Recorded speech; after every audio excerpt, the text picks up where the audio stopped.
இன்னைக்கு தாங்க உங்களுக்கு இல்லை கடவுள் கொடுக்கிற வரம்.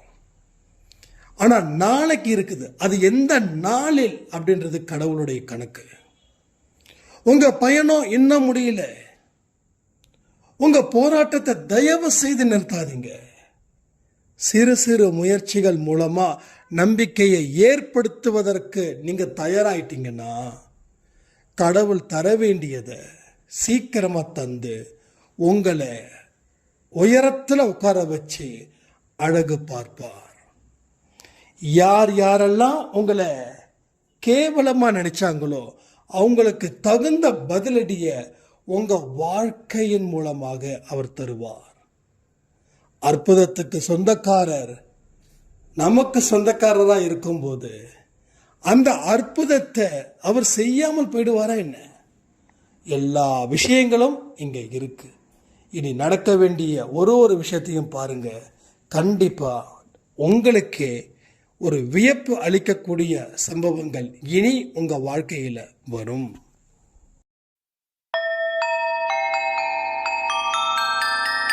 ஓம் சாயிரா சாயிரா, ஓம் சாயிரா சாயிரா, ஓம் சாயிரா சாயிரா, அன்பே சாயிரா, பேரன்பே சாயிரா, அகிலம் தளிக்க ஆத்மா விழிக்க அனுதினம் சாயிரா, எங்கள் அன்பே சாயிரா. ஒன்றே இறைவன், ஒன்றே பூமிக்கென்றும் சாயிரா, சரணம் சாயிரா, நன்றே செய்து வாழ்வோம், நாம் ஒன்றே செய்து வாழ்வோம், அன்பே சாயிரா.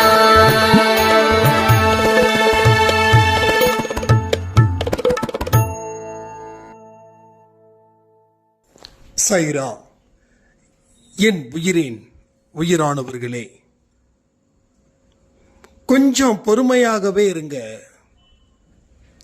நீங்க நினைச்ச அத்தனை விஷயங்களையும் கடவுள் ஒரு நாள் உங்களுக்கு நிறைவேற்றியே தீருவார். ஒன்றும் இல்லை, எல்லா விஷயத்துக்குமே காரணம் இருக்கு.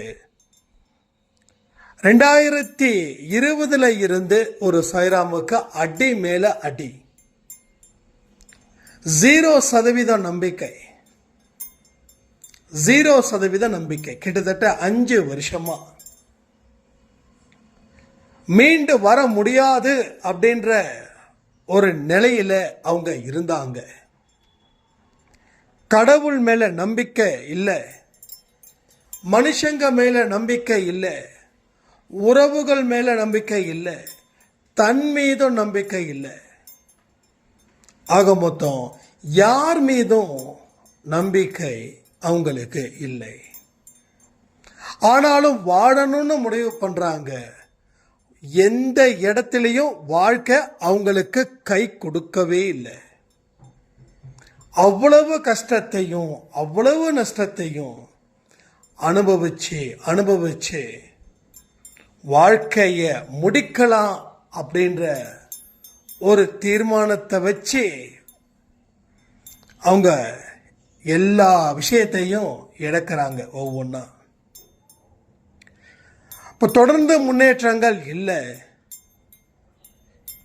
திருமண பக்கம் எல்லாம் இருட்டு, திருமண பக்கம் எல்லாம் நம்பிக்கை மோசடி எல்லாமே இருக்குது. வாழ வேண்டிய கட்டாயம், வாழ்ந்தே ஆகணும், வேறு வழி இல்லை.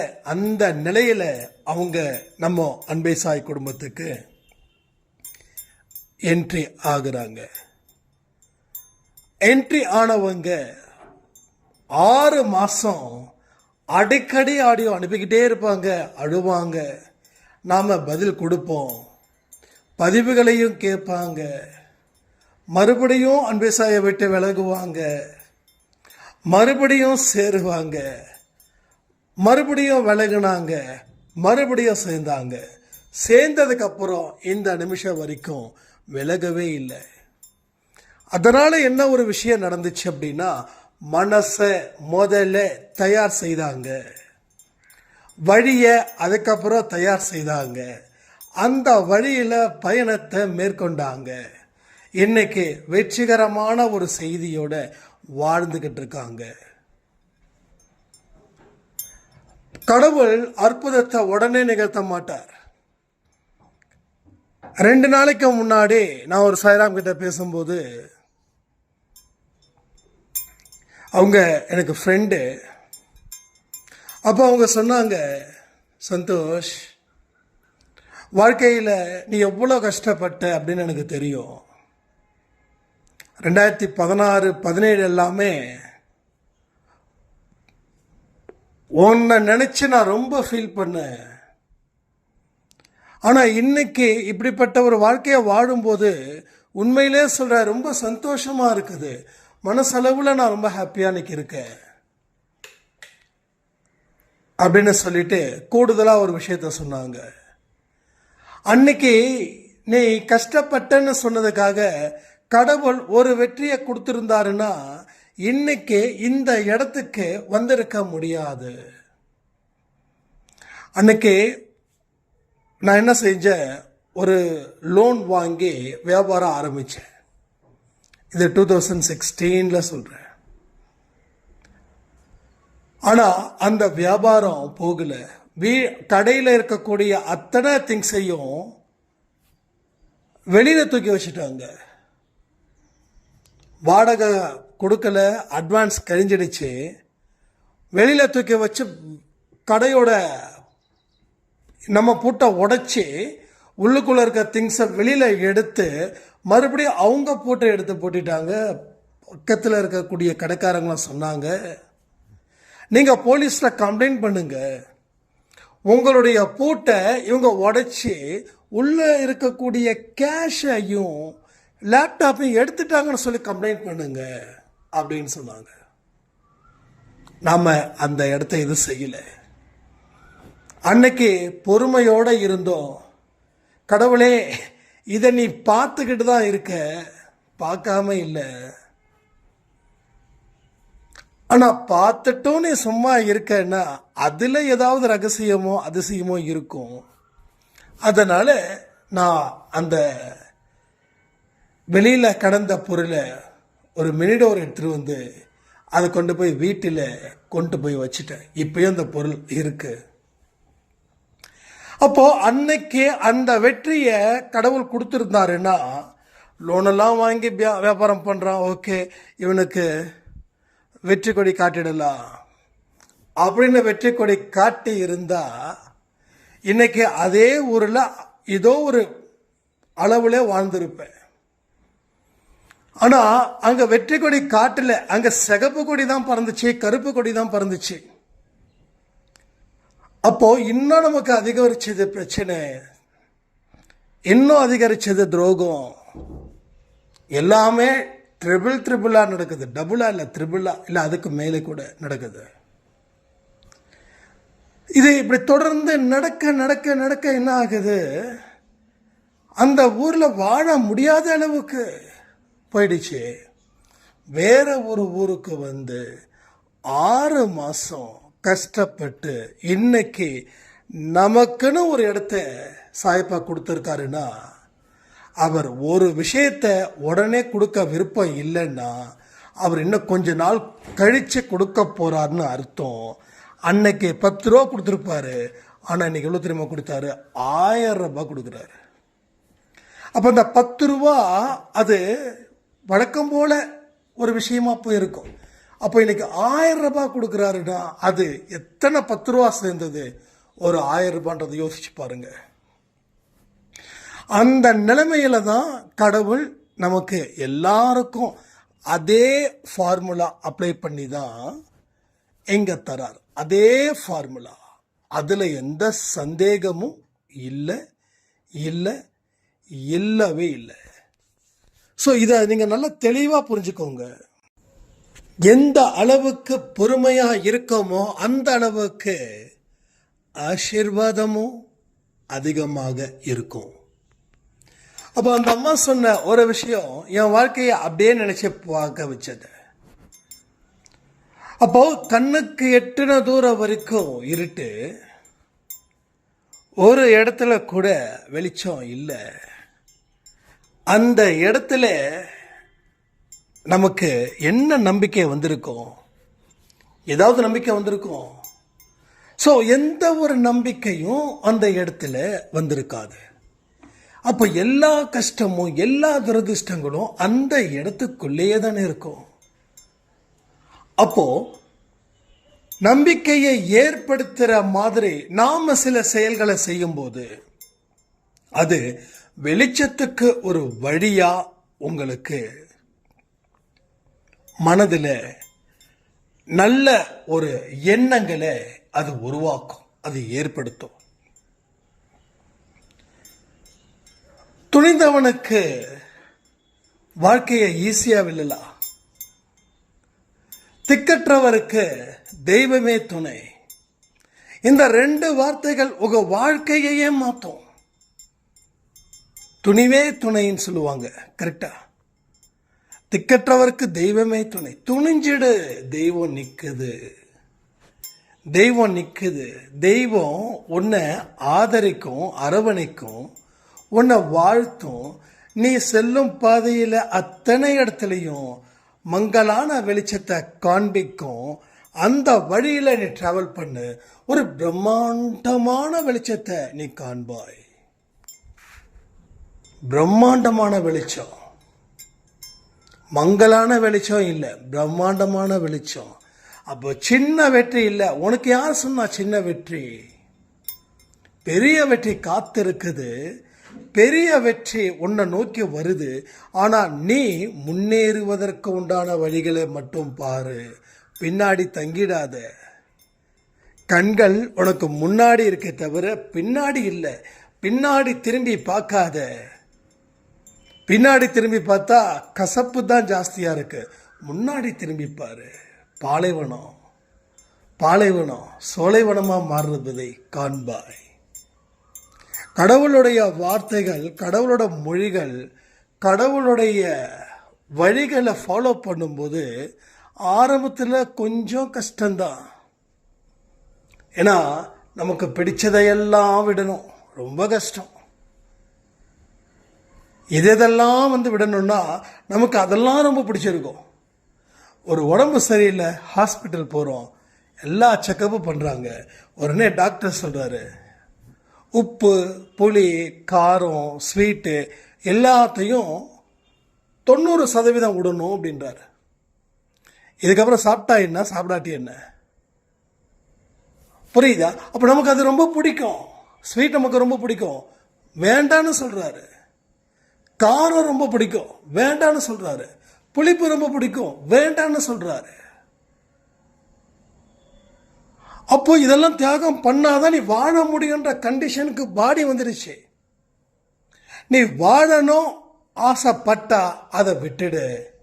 இல்லை என்னமோ ஒரு போகிற போக்கில் வாழ்ந்தா போதுன்னா எடுத்துக்கோ. அப்போ வாழணுன்ற ஆசைப்பட ஆரம்பிச்சிட்டா எல்லா விஷயத்தையும் ஒதுக்கிடுவோம். எதெல்லாம் நமக்கு உடம்புக்கு பிரச்சனை தருதோ அதே போல வாழ்க்கையில இருந்த பிரச்சனைகளை இருந்து மீண்டு வரணும் அப்படின்னா என்ன செய்யணும்? மோசமான விஷயத்தை விடணும். ஆனா அது மோசமான விஷயம்தான், ஆனா விட முடியாத அளவுக்கு அதுல சந்தோஷம் இருக்குது. அப்ப நான் எப்படி விட முடியும்? காலையில 4 மணிக்கு ஆரத்தி எடுக்க சொன்னா 4 மணிக்கு தூக்கம் பயங்கரமா இருக்குது. 12 மணிக்கு வராத தூக்கம், 1 மணிக்கு வராத தூக்கம், 4 மணிக்கு கண்ணை திறக்க முடியல சாய்ராம். கண்ணில் ஏதோ மண்ணள்ளி போட்ட மாதிரி இருக்குது சாய்ராம். அப்போ 4 மணிக்கு எழுந்திருக்க முடியலன்னா நம்ம எத்தனை மணிக்கு தூங்குறோம்? 12, 1. இது தூங்குற நேரமா? இதை நம்ம சொன்னா எனக்கு திட்டு விடும் அன்பே சாய் குடும்பத்தில். ஏன்னா நிறைய பேருக்கு என்னுடைய ரொட்டீன் என்னன்னு தெரியும். நான் மாத்திக்கிட்டு தான் இருக்கேன். அவசியம் இருந்தாதான் கண்ணு முழிக்கிறேன், இல்லைன்னா 11 மணி என்னோட லாஸ்ட் டைம் ஹவர்ஸ், அதோட நான் தூங்க முயற்சி பண்ணுறேன். முயற்சி பண்ணும்போது வெற்றியும் அடைகிறேன். சில நேரத்தில் 2 மணி 3 மணி 4 மணி ஆயிடுது. இதுதான் பிரச்சனை. அப்போ வாழ்க்கையில் வாழணும், வெளிச்சத்தை பார்க்கணும், ஆசைப்படுங்க. நீங்க அந்த ஆசை தான் உங்க வாழ்க்கையில நிறைய எண்ணங்களை கொண்டு வந்து சேர்க்கும். ஏற்கனவே சேர்த்த எண்ணங்கள் இருக்கே, அது வாழ்க்கைய மோசம் பண்றதுக்கும் இருக்கிறது அத்தனையும் புடுங்கிட்டு போறதுக்குமானது. இப்போ அதை விட்டுட்டு இதை எடுத்துட்டோம் அப்படின்னா வாழ்க்கையில என்னென்னலாம் கிடைக்கணும்னு நாம நினைச்சோமோ அத்தனையும் நமக்கு கிடைக்கும். ஒரு பெரிய ஒரு வாழ்க்கையையும் நாம் வாழுவோம், நாம் சரித்திரம் படைப்போம். அப்போ சின்ன சின்ன நம்பிக்கைகள் என்னென்னலாம் இருக்குது. முதல்ல நீங்கள் உங்களை தயார் செய்கிறீங்க. ஒரு சின்ன சின்ன விஷயத்தை கையில் எடுக்கிறீங்க. கையில் எடுக்கக்கூடிய விஷயத்தை சிறப்பாக செய்கிறீங்க. சிறப்பாக செய்து வெற்றி காண்கிறீங்க. இப்போ ஒரு படி ஏறிட்டீங்க. அந்த ஒரு படியில கொஞ்ச நாள் டிராவல் பண்றீங்க. அடுத்த படி தான் உங்க டார்கெட். ஏறின படியா ஏறியாச்சு. அப்போ அடுத்த படிக்கு அதுக்கு என்ன முயற்சிகள், அதுக்கு என்னெல்லாம் தியாகம் செய்யணும், அதற்கு எந்த மாதிரி உழைப்புகள், அதற்கு எந்த மாதிரி எண்ணங்கள், இதையெல்லாம் சரி பண்ணி 2வது படிக்கட். அப்போ அங்கே கொஞ்ச நாள் ஸ்டே பண்ணுறோம். அடுத்தது 3வது படிக்கட். இப்படி தான் சின்ன சின்ன நம்பிக்கைகளை ஏற்படுத்தி அதில் வெற்றிவாக சூடி மனதில் இருக்கக்கூடிய அவநம்பிக்கைக்கு குட் பை சொல்லிட்டு நம்பிக்கைன்றதுக்கு வரவேற்று நாம் 4வது படிக்கட்டு ஏறுறோம். இப்படி ஒரு படிக்கட்டையும் பொறுமையாக நிதானமாக நீங்கள் ஏற ஏற ஏற உங்கள் வாழ்க்கையில் அத்தனை வெற்றிகரமான விஷயங்களும் தொடர்ந்து நடந்துக்கிட்டே இருக்கும். அதில் மாற்றமே இல்லை. அது எந்த இடத்துலையும் சேஞ்ச் ஆகாது. அவ்வளவு பெரிய அற்புதத்தை நீங்க படைக்கலாங்க. சத்தியமான வார்த்தை. சும்மாலாம் ஒன்றும் சொல்லவே இல்லை. எடுத்த உடனே கோட்டையை பிடிக்க முடியாது. எடுத்த உடனே நான் கோட்டையை பிடிக்கணும் அப்படின்னா ரொம்ப கஷ்டம், ரொம்ப முடியாது. அது ஏதோ அதிர்ஷ்டத்தால் வந்தாலும் அது உங்க உழைப்பின் மூலமா வரலன்னு நினைச்சுக்கோங்க. அப்போ உழைப்பின் மூலமா வருவது தான் நிரந்தரம். அதிர்ஷ்டத்தின் மூலமா வந்தா உங்களை விட ஒரு அதிர்ஷ்டசாலி வந்துட்டானா அவன் உங்ககிட்ட இருக்கிற அத்தனையும் பிடுங்கிட்டு உங்களை அம்போன்னு விட்டுருவான். ஸோ என்னைக்குமே சாயப்பாவோட குழந்தைகளா இருக்கட்டும், அன்பே சாய் குடும்பத்தில் இருக்கக்கூடிய உறவுகளா இருக்கட்டும், அதிர்ஷ்டத்தை நம்பி களத்தில் இறங்காதீங்க. உழைப்பையும் முயற்சியையும் நம்பிக்கையையும் நம்பி களத்தில் இறங்குங்க. இது ஒண்ணுதான் வாழ்க்கையில உயர்வு தன்மையை அடைவதற்கு உண்டான வழிகள். இத தாண்டின எந்த ரகசியமும் இல்லை. வேற ஏதாவது சொல்லுங்கன்னு கேட்டீங்கன்னா வேற எதுவுமே இல்லை. இது ஒன்னே ஒண்ணுதான். முதல்ல சின்ன விஷயத்தை செய்து சாதிச்சிடுங்க. 4 மணிக்கு எழுந்துக்கிறது கூட சாதிக்கிறது தான். அளவோட சாப்பிட்றது கூட சாதிக்கிறது தான். 3 வேளையும் சாப்பிட்றதும் சாதிக்கிறது தான். ஏன்னா சில பேர் காலையில் பிரேக்ஃபாஸ்ட்டை கட் பண்ணுறோம், ரொம்ப தப்பு. இல்லை இரவு பிரேக்ஃபாஸ்ட்டை கூட தப்பு, கட் பண்ணுறது கூட தப்புக்கு கிடையாது. ஆனால் இரவில் அதிகமாக சாப்பிட்றது தப்பு. அதுவே ஒரு சாதனை தான். நிச்சயமாக சொல்கிறேன். இதெல்லாம் ஒரு சாதனையா அப்படின்னு நீங்கள் கேட்கலாம். எஸ், இதெல்லாம் தான் சாதனை. அப்போது ஒரு மனசில் அவநம்பிக்கை விதைச்ச இடத்துல கொஞ்சம் நம்பிக்கை வந்துச்சுன்னா, நம்பிக்கை வருமா வராதா? வருமா வராதா? ஒரு விதை போடுறோம், விதை போட்ட உடனே செடி வளரல.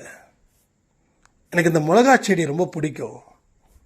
அந்த மிளகாவுடைய அதை இது பிடிச்சி அந்த விதையெல்லாம் பிடிச்சி போடும்போது ஒரு வாரத்துக்கு வராது. அதுக்கப்புறம் லைட்டாக பச்சை கலரில் அந்த மண்ணுக்கும் அந்த பச்சை கலர் செடிக்கும் பார்க்கறதுக்கு ரொம்ப சந்தோஷமாக இருக்கும், நிம்மதியாக இருக்கும், ரொம்ப அழகாக இருக்கும். அந்த ஒரு விஷயம்தான் இந்த இடத்துல செடி வளர போகுதுன்றது நம்பிக்கை. நம்ம நம்பிக்கையை அடிப்படையா வச்சு அந்த மண்ணில இருந்து அத்தனை விதைகளும் செடிகளாக மாறுகிறது. ஒருவேளை செடியே வரணும்னு வச்சுக்கோங்க, நம்ம என்ன பண்ணியிருப்போம், அது வேற அப்படின்னு சொல்லிட்டு வேற ஏதாவது ட்ரை பண்ணியிருப்போம். வந்துருச்சு அந்த ஒரே ஒரு விதை, அவ்வளோ அழகா இருக்கும் அந்த ஒரே ஒரு செடி. அதுக்கப்புறம் அடுத்தது பஸ் பஸ் பஸ்ன்னு வளரும், அது ஃபுல்லா அதை தொட்டி ஃபுல்லா வளரும். அப்போ அதே போலதான் ஒரு நம்பிக்கை, ஒரே ஒரு இடத்துல கிரிப்பு, அந்த கிரிப்பு கையில கிடைச்சிடுச்சுடா, நம்ம எந்த இடத்துல டிராவல் பண்ணணுமோ அந்த இடத்துல நாம டிராவல் பண்ணலாம். இதெல்லாம் தான் நீங்க ரொம்ப தெளிவா புரிஞ்சுக்கணும். அந்த நம்பிக்கையை விதைப்பதற்கு உண்டான வழிகள் தான் சிறு சிறு முயற்சிகள், அதன் மூலமாக கிடைக்கக்கூடிய சந்தோஷம், அந்த சந்தோஷத்தின் மூலமாக கிடைக்கக்கூடிய நம்பிக்கை. அந்த நம்பிக்கை தான் உங்க முயற்சி அத்தனையையும், உங்க கனவுகள் அத்தனையையும் நினைவாக்க போகுதுன்ற ஒரு மனதில் ஏற்படக்கூடிய எண்ணம், அந்த எண்ணமே வெற்றிக்கு முகாந்திரமாக அமைகிறது. இது எல்லாத்தையும் பொறுமையா நிதானமா யோசிச்சு பாருங்க. உடனே நான் வெளிச்சத்துக்கே வரலையே அப்படின்னு சொல்லக்கூடாது. வெளிச்சத்தை நோக்கி போகும்போது அந்த வெளிச்சம் மங்களா தெரியுதா, அதை நினைச்சு சந்தோஷப்படுங்க. இல்ல நான் எதிர்பார்த்தது பெரிய வெளிச்சம், ஆனா இது என்ன சின்ன வெளிச்சம், இதுக்கா நான் இவ்வளவு தூரம் கஷ்டப்பட்டேன். இந்த இடத்துல முயற்சியை கைவிட்டவை முக்காவாசி பேரு, முயற்சியை தொடர்ந்தவ கால்வாசி பேரு. கால்வாசி ஜெயிக்கிறாங்க, முக்காவாசி தோக்குறாங்க. இதுதான் கணக்கு. இந்த கணக்கை நீங்க முக்காவாசியான மனிதர்களா மாற போறீங்களா, இல்ல சிலராக மாறி வாழ்க்கையில வெல்ல போறீங்களான்றது உங்க கணக்குகளை நான் விட்டுறேன். பல விஷயங்களை நாம என்ன செய்யறோம், அலட்சியப்படுத்துறோம். ஆனா அலட்சியப்படுத்தக்கூடிய அத்தனை விஷயங்களும் தான் உங்க வாழ்க்கையில மிகப்பெரிய தோல்விகளை கொடுக்குது. நிறைய விஷயத்தை அலட்சியப்படுத்துறோம். கொஞ்சம் கவனத்தை வைக்க ஆரம்பிச்சிட்டா நீங்க அலட்சியப்படுத்த மாட்டீங்க எந்த ஒரு விஷயத்தையும். அதை இன்னும் உறுதித்தன்மையோட மனதில் வைத்து போராடி நீங்கள் அடைய வேண்டிய இடத்தை நிச்சயமா அடைவீர்கள். நாளை எப்படி நடக்கும் அப்படின்னு நினைக்காம இந்த நாளை நான் சிறப்பா வாழ ஏன் முயற்சி பண்ணல அப்படின்னு நினைச்சு பாருங்களேன். அப்ப நாளைக்கு கிடைக்க வேண்டிய அத்தனை விஷயமும் இன்றுக்கு உண்டான ஆரம்பமா இருக்கும். இன்றுக்கு உண்டானது தான் ஆரம்பமா இருக்கும். அதை நாம சரி பண்ணணும்.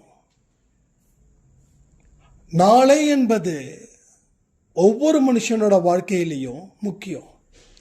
அப்போ நாளை எப்படியோ அதை விட இன்று 2 மடங்கு முக்கியம்.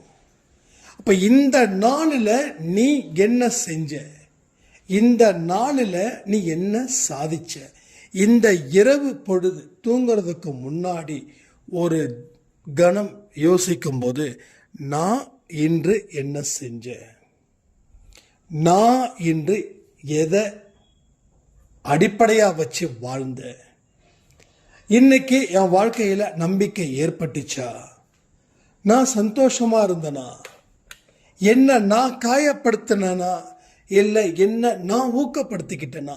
இத்தனை விஷயங்களை கேட்க கேட்க கேட்க உங்க மனசுல ஒரு தெளிவு கிடைக்கும். அந்த தெளிவே உங்களை யாருன்னு இந்த உலகத்துக்கு காட்டும். அப்ப சிறு சிறு முயற்சி பெரிய வெற்றி. நம்ம இந்த சேர்த்து வைக்கிற பாருங்க காசு, இந்த 10 ரூபா, 50 ரூபா, 100 ரூபா, 200, 300ன்னு ஒரு வருஷம் கழிச்சு தான் நான் பார்ப்பேன். ஆனா தினமும் சேர்த்து வைக்கிறது என் லட்சியம் அப்படின்னு நினைக்க ஆரம்பிச்சிட்டீங்கன்னா உங்க வாழ்க்கையில ஒரு வருஷத்துக்கு அப்புறம் அந்த காசு உங்களுக்கு ஒரு மிக முக்கியமான தேவைக்காக பயன்படும். அப்போ அந்த இடத்துல என்ன ஆகுது? கடன் வாங்கிறது தவிர்க்கப்படுகிறது, நம்ம மானம் காப்பாற்றப்படுகிறது. அப்போ அந்த ஒரு வருஷம் கழிச்சு தான் நமக்கு தெரியும், அப்போ இன்னொரு உண்டியலை சேர்த்து வைக்கலாம் அப்படின்னு.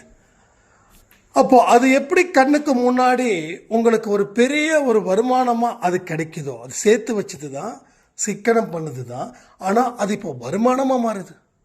அதே போல சிறு சிறு முயற்சிகளை நீங்க செய்வதன் மூலம் பெரிய ஒரு இடத்துக்கு நீங்க போக முடியும், நீங்க வாழ முடியும், நீங்க வளர முடியும். ஏன் உங்களால முடியாது அப்படின்ற ஒரு விஷயமே உங்க வாழ்க்கையில இனி எப்பொழுதும் இருக்காது. அப்போ எனக்கு கடவுள் இப்ப வரைக்கும் எனக்கு சரிப்பட்டு வரலையே அப்படின்னு ஃபீல் பண்றீங்களா என்ன? ஃபீல் பண்ணவே வேண்டாம். ஏன்னா ஒரு பெரிய தொகையை உங்க கொடுக்க ரெடியா இருக்காரு. இல்ல இல்ல எனக்கு இவ்வளவு இருந்தா போதும் அப்படின்லாம் கேட்க முடியாது. ஏன்னா உங்களுக்கு இருக்கக்கூடிய டேர்ம்ஸ் அண்ட் கண்டிஷன்ஸ் அப்படின்றது வேற. சில பேருக்கு கடவுள் கொடுத்துறாரு, ஏன்னா அவன் கர்மா அப்படி, அவன் வாழ்க்கையில் அவ்வளோதான் அவனால லீட் பண்ண முடியும், அவனுடைய கெப்பாசிட்டி அவ்வளோதான். ஆனால் உங்கள் கெப்பாசிட்டி அப்படி கிடையாது, அவரை விட 10 மடங்கு ஜாஸ்தி. அப்போ அந்த 10 மடங்கு ஜாஸ்தியான கெப்பாசிட்டியை நீங்கள் அடையணும்னா 10 மடங்கு துன்பத்தையும் சேர்த்து தாங்க எடுத்துகிட்டு போகணும். வேறு வழியே இல்லை. நீங்கள் வேண்டான்னு சொன்னாலும் ஒரு மினிமம் லைஃப்பில் கடவுள் கொடுக்குற மாதிரிலாம் இல்லை. போராடு, இன்னும் உன்னோட போராட்டத்துடைய காலம் முடியல. நீ புறப்பட்டுட்ட, உன் பயணம் இன்னும் முடியல. நீ சென்னையில இருந்து பெங்களூர் போகணும் முடிவு பண்ணிட்ட, இடையில தருமபுரியில் எதுக்கு இறங்குற? அதுவும் இடமா? இப்போ நீ சென்னைக்கு போகணுமா இல்லை பெங்களூர் போகணுமா? அப்போ இதெல்லாம் புரிஞ்சிக்க வேண்டிய இடத்துல இருக்கிறோம். நாம் எங்கே ஏறணும், எங்கே இறங்கணும்னு நினைச்சோமோ அங்கே இறங்கணும். அப்போதான் அந்த பயணம் முடியும். அப்போ நம்ம பயணம் இங்கே முடியல, யாருக்குமே முடியல. பேசுகிற எனக்கும் முடியல, கேட்குற உங்களுக்கும் முடியல. அப்போ பயணங்கள் இருக்கிற வரைக்கும் ஒரு சில கஷ்டங்களும் இருக்கும். ஆனால் கஷ்டம் மட்டுமே இருக்குன்னு நான் சொல்லிட முடியாது, அதில் இன்பமும் இருக்குது. ஸோ பயணம் மேற்கொள்ளும் போது எல்லாருக்கும் டயர்டு, ஆனால் போகும்போது ஏதாவது ஒரு சிந்தனைகளோட தானே நம்ம இருக்கோம். அந்த மரத்தை பார்க்குறோம், செடியை பார்க்குறோம், பலவிதமான மனிதர்களை பார்க்குறோம், அந்த மலைகளை பார்க்குறோம், இடத்த பார்க்குறோம், சில்னஸ், சில இடத்துல ரொம்ப வெயிலாக இருக்கும், சில இடத்துல லைட்டாக கிளைமேட் சேஞ்சாக இருக்கும். என்னமோ ஒரு விஷயங்கள் நடந்துக்கிட்டே இருக்குது. ஆனால் வீட்டில் இருக்கும்போது இந்த எண்ணங்கள் வராது, ட்ராவலில் இருக்கும்போது இந்த எண்ணங்கள் வரும். வீட்டில் இருக்கும்போது என்ன எண்ணங்கள் வரும்? வீட்டு சம்மந்தப்பட்டது, உறவுகள் சம்மந்தப்பட்டதாக வரும். வெளியில் போகும்போது எப்படிப்பட்ட எண்ணங்கள் வரும்? உறவுகள் சம்மந்தப்பட்டது குறைவாகவும் அந்த சிச்சுவேஷன் இருக்கக்கூடிய எண்ணங்கள் ஜாஸ்தியாகவும் வரும். அப்போ எல்லாமே எனக்கு கம்ஃபர்டபுளா இருக்கணும் அப்படின்னு நினைச்சா வாழ முடியாது. எதுவா இருந்தாலும் ஏத்துப்பேன், அது எனக்கு பிரச்சனை இல்லை அப்படின்னு ஒரு மனநிலையில இருக்கும்போது தான் அது உங்களுக்கு சாதகமா வரும். உங்க வாழ்க்கையில இன்னமும் ஒரு பலமான இடத்துக்கும் அதை அழைச்சிட்டு போகும். அதனால எனக்கு கடவுள் கொடுக்கலையே அப்படின்னு நினைக்காதீங்க. கடவுள் கொடுக்கிறாரு, ஆனா அதற்கு உரிய நேரம் இது இல்லை. அதாவது இன்னைக்கு இல்லை அப்படின்னா நாளைக்கு இருக்குதுன்னு அர்த்தம். இன்னைக்கும் இல்லை, எப்பொழுதும் இல்லைன்னு சொல்லல. இன்னைக்கு இல்லைப்பா அப்படின்னா நாளைக்கு இருக்குன்னு அர்த்தம். அதுக்கு உண்டான எதிர்ச்சொல் என்னன்றதை பார்க்கணும். நம்ம இன்னைக்கு இல்லைன்னு நாளைக்கு இல்லைன்னு நாமளே நினைச்சுக்கிறோம். அப்போ நாளைக்கு தேவையானது கிடைக்காம போனதுக்கு நீங்க நேத்து நினைச்சீங்க இன்னைக்கு இல்லைன்னு, அதனாலதான் இன்னைக்கும் கிடைக்காம போகுது. ஸோ நல்ல மனதோட கண்டிப்பா என்னுடைய முயற்சிக்கு ஏற்ற பலன் கண்டிப்பா கடவுள் நாளை கொடுப்பார். அது வரைக்கும் அந்த நாளை அப்படின்றது எதுன்னு எனக்கு தெரிய வேண்டிய அவசியமே இல்லை. அந்த நாளை எந்த நாள்னு முடிவு பண்ணக்கூடியது கடவுள் தான். நான் என்ன செய்யணுமோ என்னுடைய எல்லைக்கு உட்பட்டு நான் அத்தனையும் செய்வேன். அந்த மாதிரியான ஒரு மைண்ட் செட்டப்பை ரெடி பண்ணுங்க. உங்க வாழ்க்கையில எல்லாமே நடக்கணும்னு சொல்லி இந்த ஆடியோவை நான் முடிக்கிறேன். ஜெய் சாய்ராம்.